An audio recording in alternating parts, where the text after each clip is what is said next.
नमस्कार दोस्तों, कैसे हैं आप? उम्मीद है बहुत अच्छे होंगे। आज मैं आप लोगों के सामने अपने एक बहुत ही करीबी दोस्त के साथ घटी हुई एक बहुत भयंकर भूतिया घटना की कहानी लेकर आ गया। करीबी दोस्त मतलब ऐसा, वो ना क्लास सेकंड थर्ड तक आई थिंक मेरे साथ पढ़ा था मेरे स्कूल में। फिर उसके बाद उसने वो स्कूल छोड़ दिया था, फिर एक सरकारी स्कूल में पढ़ने लगा था क्योंकि घर में जो हालात थे आर्थिक स्थिति को लेकर वो बहुत अच्छे नहीं थे। तो उसके परिवार वालों ने हमारा इंग्लिश मीडियम स्कूल था वहाँ से नाम कटा के उसको एक गवर्नमेंट स्कूल में डाल दिए थे। और तब से थोड़ा ऐसा फासला हो गया था हम लोगों के बीच में। तो बचपन में हम पक्के वाले दोस्त। फिर मैं थोड़ा बड़ा हुआ, नागपुर आ गया, भोपाल आ गया, फिर मुंबई आ गया, तो पूरी तरीके से कॉन्टैक्ट टूट गया। लेकिन हाँ, फेसबुक में ज़रूर जुड़ा हुआ था, फोटो लाइक करना, ये सब कमेंट करना चलते रहता था। अभी 2 दिन पहले ही, मतलब परसों ही, मुझे उसका फेसबुक में मैसेज आता है, बोलता है भाई अपना थोड़ा नंबर देना, मुझे अर्जेंट बात करनी है। इसके पास इतने टाइम से मेरा कांटेक्ट है फेसबुक का, लेकिन फिर भी मोबाइल नंबर नहीं मांग रहा। आज मांग रहा है, ज़रूर कुछ बात होगी, मैं उसको देता हूँ। मैंने उसको अपना नंबर दिया और उसने बोला कि भाई तुझे एक बड़ी खतरनाक घटना बताना है जो मेरे साथ अभी कुछ दिन पहले घटी। मैंने बोला क्या हुआ? सबसे पहले थोड़ी बहुत हालचाल पूछा गया कि कहाँ रह रहा है, कैसा क्या है आजकल। तो उसने बताया कि मैं अपना जो मेरा होम टाउन है वो छोड़ दिया हूँ। वो एक्चुअली हमारे होम टाउन से नहीं था, हमारे होम टाउन के बाजू में छोटा सा गाँव था, वहाँ से स्कूल आना जाना करता था। बोला मैंने अपना वो गाँव भी छोड़ दिया हूँ और अब नाना जी के गाँव में रहता हूँ, और उसके नाना जी का गाँव और भी ज़्यादा छोटा।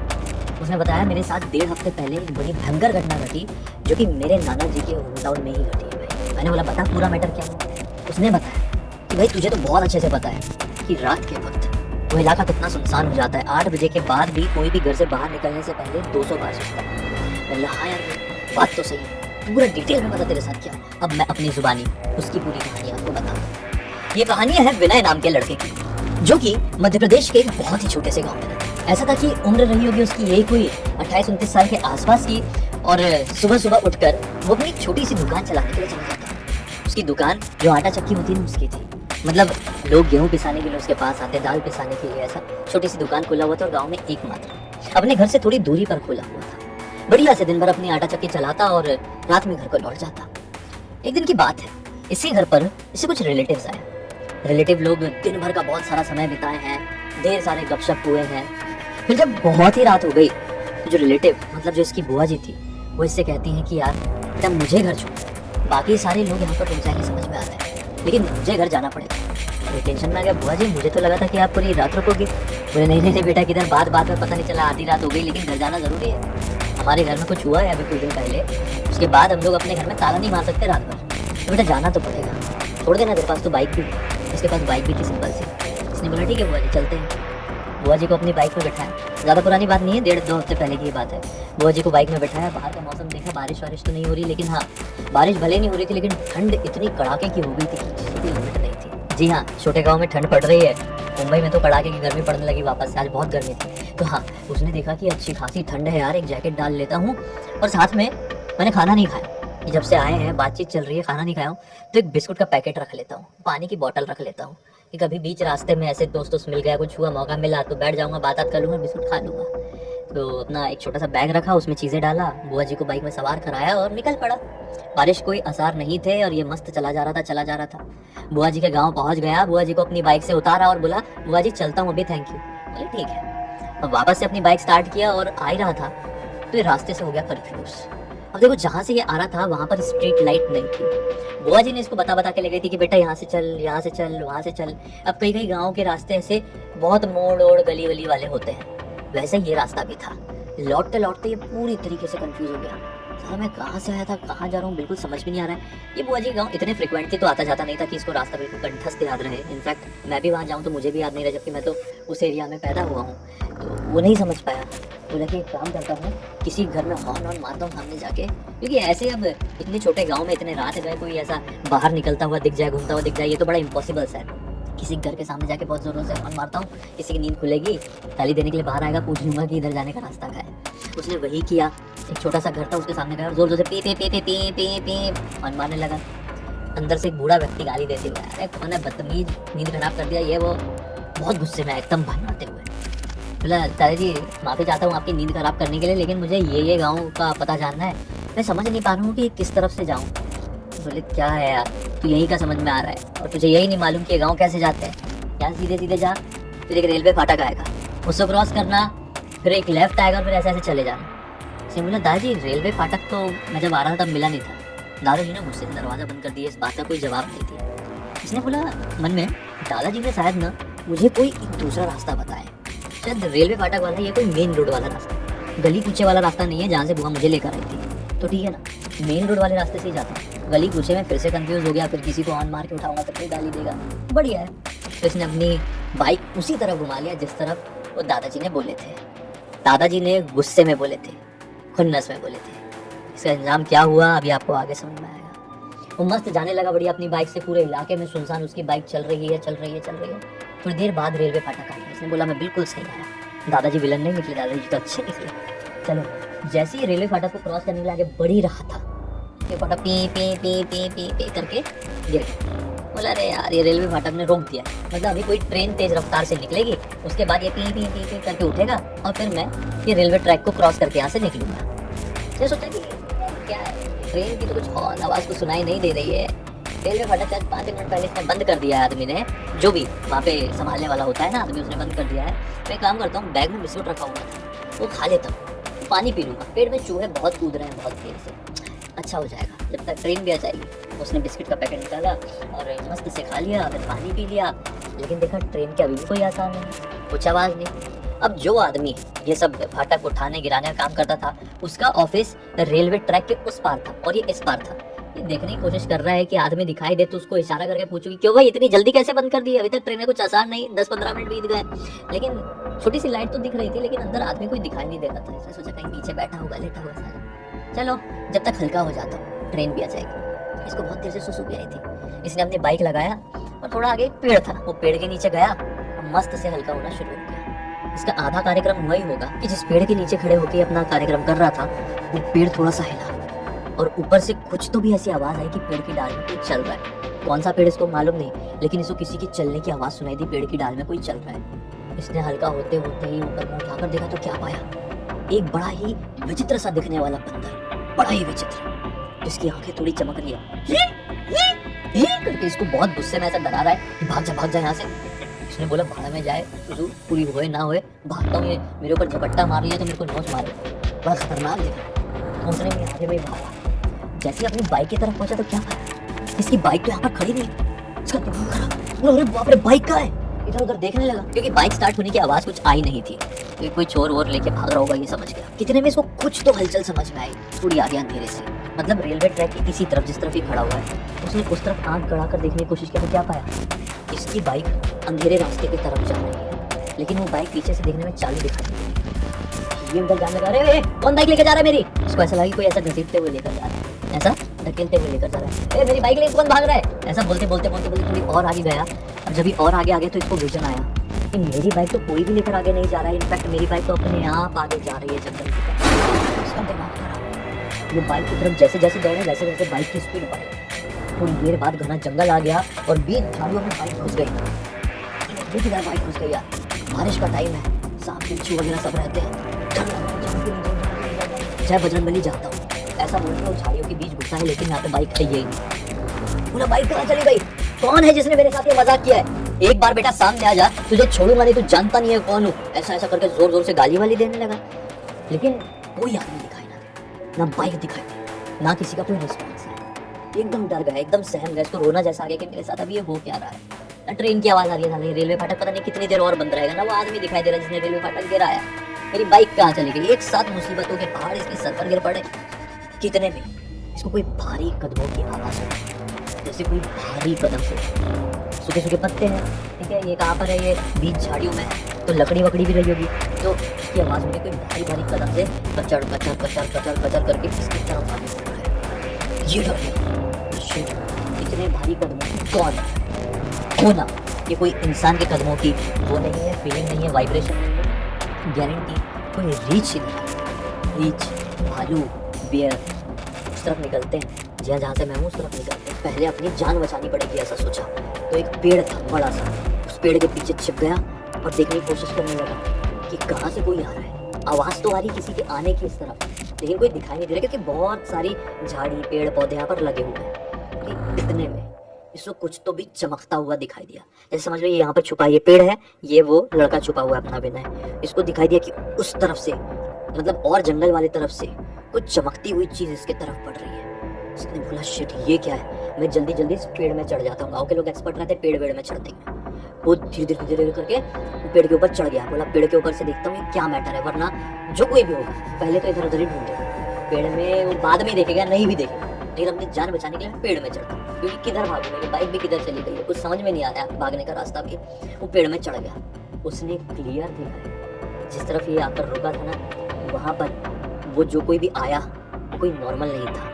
दूर से तो देखा था कि कोई चमकती हुई चीज इसकी तरफ बढ़ रही है, लेकिन पेड़ में चढ़कर देखा तो इसने क्या पाया कि वो नॉर्मल सा कुछ चमकता हुआ नहीं है, बल्कि वो कैसा दिखने में, हमने उसका रूप का वर्णन किया था। उसके इतने बड़े बड़े बाइसेप्स, इतने चौड़े चौड़े हाथ, समझ बहुत चौड़े हाथ, मेरे जैसे 2-3 हाथ लगा लो इतने बड़े हाथ। उसमें उसने पहना हुआ है सुनहरा बाजू का, तो बड़ा भयंकर तरीके से चमक रहा है, लाइट कर रहा है। यहाँ पे भी इस हाथ में भी बाजू का पहना हुआ है। एक मुकुट लगाया हुआ है, बहुत लंबा है, यही तकरीबन 7.5 से 8 फीट के बीच की हाइट रहेगी। मुकुट लगाया हुआ है सोने का, उस मुकुट में ऐसे 2 सींग निकले हुए हैं। उसके पैर भी इतने बड़े बड़े, और वो जो पैर, जैसे हमने पुरानी भगवान की फिल्मों में देखे होंगे देवी देवता पैर में कैसे एक कड़ा जैसा पहनते थे, जैसे ये कड़ा मैंने हाथ में पहना हूँ वैसा वो पैर में, तो बिल्कुल वैसे सुनहरा कड़ा, इतना मोटा। बड़े ध्यान से देखिए उसको, उसने लंगोट पहना लाल, और जो शारीरिक रंग है वो बड़ा भयंकर गोरा है। लेकिन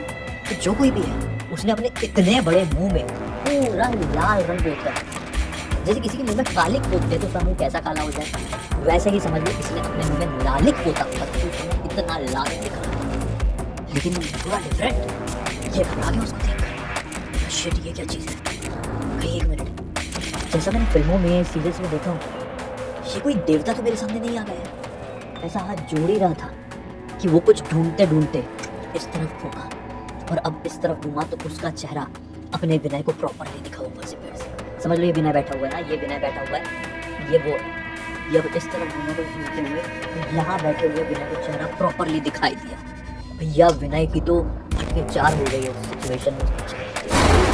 बहुत डरावना दिख रहा था, बहुत भयंकर, स्कैरी। अब अगर कोई देवता देवी ऐसा कुछ होगा, पॉजिटिव एनर्जी, कोई गंदर, उनको देखकर डर लगेगा, असंभव, डर नहीं लगेगा, सेटिस्फैक्शन फील, अच्छा लगेगा, डर नहीं लगेगा। मुझे उसको बहुत जोर का डर लगा क्योंकि वो बहुत डरावना दिख रहा था, बहुत लिटरली स्कैरी दिख रहा था। उसके 2 दांत एकदम पतले से सूखी नोक जैसे सब बाहर निकले हुए। ये देखकर समझ लिया कि ये कोई साधारण चीज है, ये कोई राक्षस है। तभी मुझे डर लगा, देवता होता कुछ कुछ पॉजिटिव एनर्जी होती तो समझो है ना कि इतने में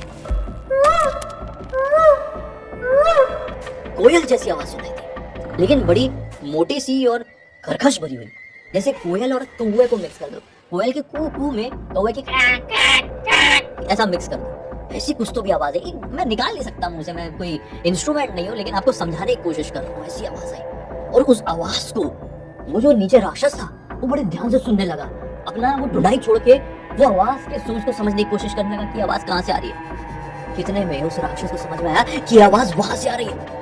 उसने अपनी ढुलाई छोड़ा और उस तरफ दौड़ दौड़ के भागा। उसने बोला ये किधर गया। मैं पेड़ से नीचे उतरता हूँ, उसकी तरफ देखता हूँ वो कहाँ जा रहा है, वो चीज क्या है। वो ना हो मेरी बाइक जो गायब हुई है उसकी वजह से कुछ तो भी सीन है। ये जल्दी जल्दी पेड़ से उतरा और दबे पाँव से उसी तरफ भागा जिस तरफ वो डरावना दिखने वाला विशाल का राक्षस भागा था।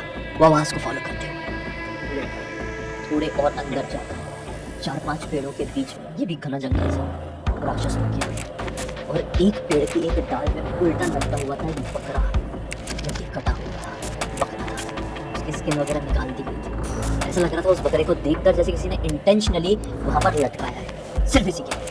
तो राक्षस वहां पर पहुंचा और अपने लंबे लंबे नाखूनों से उधेड़ के बकरे का जो शरीर था चबा के खाने लगा वैसे। और इस हुलिये को, इस हरकत को देखकर ये 100% श्योर हो गया कि ये एक अलग लेवल की नेगेटिव एनर्जी, जिस लेवल की नेगेटिव एनर्जी के बारे में मैंने जिंदगी में कभी नहीं सुना। मैं यहाँ से अब भागता हूँ, नहीं तो ये बकरे जैसे उधेड़ कर मुझे भी खा लेगा। मैं अब कैसे भी भाग यहाँ से निकल, भाड़ में जाए बाइक, भाड़ में जाए ट्रेन, तो भाड़ में जाए ट्रेन का वो जो भी बोलते हो उसको, क्या बोलते थे जैसे रेलवे का फाटक, मैं ऐसे ही भागूंगा। वो दौड़ना शुरू किया, भागा, वो जंगल से किस्मत से बाहर निकल गया और उस पॉइंट में पहुंच गया जहाँ पर अपनी बाइक खड़ी किया था और जहाँ पर ये फाटक बंद हुआ था रेलवे का। ऐसे अभी तक बंद है, दिमाग खराब। इसलिए बोला ऐसे ही जाता हूँ, पहले सुनाता हूँ जो ये आदमी जो ये काम संभाल रहा है अरे एक ऐसा बना नहीं रहता है कि आप लोगों ने देखे होंगे, जैसे रेलवे क्रॉसिंग जो होती है, फाटक वाटक लग जाता है, हाँ, वहाँ पे वो एक ऑफिस जैसा बना रहता है, वहाँ पे एक आदमी बैठता है जिसका एक काम होता है सब करने का। मैं जाता हूँ उसकी ऐसी करता हूँ, कहता है बंद क्यों है फाटक, ट्रेन क्यों नहीं आ रही, ट्रेन आने से पहले 2 घंटे पहले बंद करके रख दोगे, बदतमीज लोग। गाली देते देते देते देते गए, अंदर देखा तो अंदर वो है ही नहीं, वो अपने ऑफिस में नहीं है। अरे कोई है क्या, ओ भैया, ओ चाचा, ओ दादा, कोई है क्या? किसी को कोई रिस्पॉन्स नहीं आ रहा। दिमाग खराब, इसने टेबल को बहुत जोर का लात मारा, पलटा दिया और बोला यही गई पक्का, वो रेलवे फाटक बंद करके इधर उधर कहीं चले गए। ये गुस्से में उतरा, बोला पीछे ऑफिस के पीछे तरफ जहाँ पे मेरा मुझे दिखाई नहीं, जाके दबाते हुए ऑफिस के पीछे तरफ क्या पाया, आग चल रही है, जैसे ठंड के टाइम पे बैठ के आग तापते हैं ना गाँव में, वैसे ही एक आदमी सर तक कंबल ओढ़ा हुआ है और ऐसी आग के सामने बैठा हुआ है। ये पीछे से देख रहे हैं, मतलब उस आदमी की पीठ है इसकी तरफ, बिना यहाँ पर खड़े यहाँ पर आ गई थी। उसने बोला चाचा इतनी देर से मैं तुमको ढूंढ रहा हूँ, परेशान करके रख दियो यार, क्या मतलब इतनी देर से फाटक गिरा के रखने का, मेरे साथ क्या क्या हो गया इतनी देर में, तुमको समझ में आ रहा है कुछ? फाटक खोलो नहीं तो इतना पीटूंगा ना, उम्र का लिहाज नहीं करूंगा, मेरा दिमाग की बत्ती गुल हो गई है, खोल दो तुम जल्दी से। अभी काका है कि कोई रिस्पॉन्स नहीं दे रहे। ओ चाचा समझ में नहीं आ रहा है क्या जो बोल रहा हूँ, पिट के ही मानोगे क्या? ऐसा बोल के ऐसा डंडा उठाया साइड से, हाँ? आगे बढ़ा, जैसे ही चाचा का कंधा पकड़ा कि पकड़ के सबक सिखाता हूँ, कि चाचा तो बड़बड़ा के जमीन में गिर गया बिल्कुल चित होके। चाचा का चेहरा देखकर इसकी सिट्टी पिट्टी गुल, क्योंकि चाचा का चेहरा चाचा वाला है ही नहीं, चाचा का चेहरा तो नरकंकाल वाला है। अरे मतलब समझो, चाचा चाचा नहीं है, चाचा तो नरकंकाल है, हड्डी का ढांचा है, हड्डी का ढांचा, प्रॉपर कंबल लंबल ओढ़ के, प्रॉपर कपड़े पहन के आग के सामने बैठा। ये पीछे से उसको चाचा समझ रहा था, जैसे ही वो आया सामने हाथ लगाया, चाचा तो भूत निकले एक तरीके से। ये इतनी जोर से चिल्लाया, डंडा बंडा फेंका और ऐसा भागा जो रास्ता दिखाई दिया वहां पे भागा भागा भागा भागा। थोड़ी आगे जाके किस्मत से एक घर दिखाई दिया, जोर से ठोके बचाओ बचाओ बचाओ बचाओ, मैं मर जाऊंगा, मेरे साथ ये हो जाएगा वो हो जाएगा। तो किसी औरत ने दरवाजा खोली, ज्यादा उम्र की थी, 55-60 साल के आसपास। ये क्या हो गया बेटा, अंदर आओ अंदर आओ। अंदर आ गया तो अंदर इसी के उम्र का एक लड़का था, सो रहे थे सब लोग, उसके पिताजी रहे होंगे लड़के की। तो बोले क्या हो गया बेटा, इतने घबराए हुए थे, लग रहा बैठो पहले पानी पी। पानी वानी दिए, उसने पूरी बात बताया उसके साथ जो कुछ भी हुआ। तो जो अंकल जी थे इस घर के, उन्होंने बोले बेटा तुम पागल हो गए हो क्या, तुम यहाँ के नहीं हो, बाहर क्यों? अरे अंकल जी यही का हूँ यार, लेकिन इस तरफ आना जाना नहीं होता, क्या मैटर हो क्या गया है? अंकल जी बताते हैं कि बेटा जो रेलवे फाटक है, यहाँ पे लगभग 20 साल पहले एक रेलवे फाटक का जो कर्मचारी था, उसकी बड़े भयंकर तरीके से मृत्यु हो गई। तब से लेकर आज तक जो कोई भी रात के समय 1:30 बजे के बाद उस रेलवे फाटक के आसपास जाता है, उसे जरूर वो कर्मचारी दिखाई देता है। भूतिया लोग। तुम क्यों? बोले अंकल दिखाई देता है, मृत्यु हो गई, मतलब आप डिटेल में थोड़ा सा बताओ ना कुछ। अंकल जी बताते हैं बेटा आज से 15-20 साल पहले ये रामचरण नाम का व्यक्ति यहाँ पर काम करता था, ठीक है, बहुत भला आदमी, उम्र हो गई होगी यही कोई 50 साल के आसपास, कुछ साल में रिटायर भी हो जाता बेचारा। रात के 1:30 बजे की बात होगी, वो अपना बढ़िया बैठा हुआ था, न कोई ट्रेन के सिग्नल का इंतजार कर रहा था कि अचानक से उसे वो ऑफिस से कोई तो भी रेलवे ट्रैक की तरफ दिखाई दिया। उसे बोला शिट, ये रेलवे ट्रैक में ऐसा कोई क्यों खड़ा, अपनी जान देने के लिए वहाँ पर कोई खड़ा हुआ था रेलवे ट्रैक में कि ट्रेन आए और चली जाए उड़ा के रामनाथ सत्य करके। तो वो रामचरण नीचे आया और उसको हटाने की कोशिश करने लगा। बहुत गरीब आदमी था बेचारा, अपने गरीबी की वजह से ट्रेन के सामने आने की कोशिश किया था, लेकिन रामचरण ने उसको समझा फुसला के हटाया वहाँ से। कितने में 4 गुंडे चोर उचक्के लोग वहाँ पर पहुंचे और रामचरण को भी बहुत बुरी तरीके से मारे, और वो गरीब आदमी को भी बहुत बुरी तरीके से मारे, अधमरा कर दिए रामचरण को मारा। गरीब आदमी तो जैसे तैसे अपनी जान बचाकर वहाँ से भागा, ये देखकर कि रामचरण के शरीर को अधमरा कर चुका है। लेकिन जब अगले दिन वहाँ पर कोई आया होगा तो उसने देखा कि रामचरण के शरीर के तो पत्थर उड़ चुके हैं, किसी जानवर ने बड़ी बेरहमी से उसको खत्म कर दिया है। साथ के बाद से ही जो कोई भी 1:30 बजे के बाद, क्योंकि 1:30 बजे शायद रामचरण की मृत्यु हुई थी, 1:30 बजे के बाद वहाँ पर जाता तो उसे रामचरण का भूत दिखाई देता, जो कि उसी रेलवे ट्रैक का, उसी रेलवे फाटक का कर्मचारी। शिट अंकल, एक चीज समझ में आई, शायद रामचरण अंकल के शरीर को जिसने चित्रा करके उड़ाया है कोई जानवर नहीं था, वो ब्रह्म राक्षस था। मैंने उसे देखा अपनी आँख से। ब्रह्म राक्षस की कई कहानियां मैंने अपने बचपन में सुना, वही था। अंकल ने बोले हाँ बेटा, हो सकता तूने बताया तो मुझे भी ऐसा लग रहा है। उस दिन के बाद से विनय उस रास्ते से कभी नहीं गया। सोचो ऐसी घटना हुई मेरे होम टाउन के इधर। आप लोग के इधर भी हुई है तो कुछ लिख के भेजें इंस्टाग्राम में भाई।